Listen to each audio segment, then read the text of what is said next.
You know, the thing about it is, I thank God when Trump won. You know, I thought, oh, thank God, we're not going to go on this road to destruction. You know, one of Trump's favorite presidents, he said, was Ronald Reagan. I lived during the time of Ronald Reagan when I was in my 20s. And what happened in Ronald Reagan's reign was that he took all the people from mental hospitals and threw them out on the street. Now, all the people that owned apartment buildings, rooms to rent, and everything, they didn't want these mental patients in their buildings for obvious reasons. Nobody would want to live there. So all the rents shot up.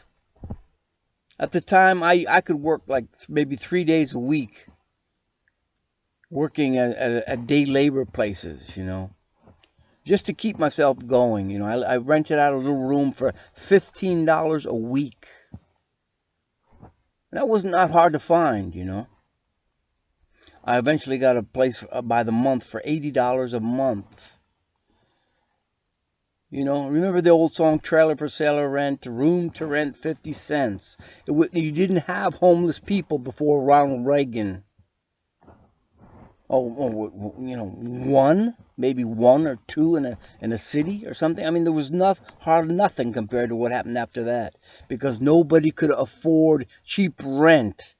Oh yeah, his hero was Reagan, because he started the homeless movement, you know. Put people out on the street. In the richest country in the world, you got the poorest people in the world. Who has to live in their own feces? You tell me what countries. Not in China, they don't. Not in Mexico, the poor Mexico, they don't. But in the richest country in the world. Why? Because they're rich snobs. Selfish people that don't care about any. Hyper-capitalists that worship money. Jesus says you cannot serve God and mammon. You know?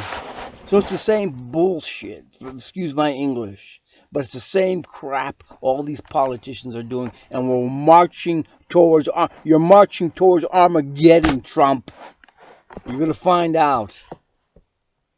Stupid people, man. Make me sick. And we don't hear about wars, you know. We don't hear about what's going on all over the world. That's kept quiet now. Why? Because it's unappetizing to the American people. Let's see what the hell is going on for once. Huh? You know? It's just the same crap. For money, they'll do anything. Kill people, murder, just so they can have their own gold palace. Isn't that fantastic? Isn't that so wonderful? Yes. Trump, you're a moron. Why don't you go out and try to be homeless? Let me see you be homeless for a year, and then let me see you change your politics, man. You wanna worship money, and you go right ahead, man. I'm sick of them all. Making me sick to my stomach.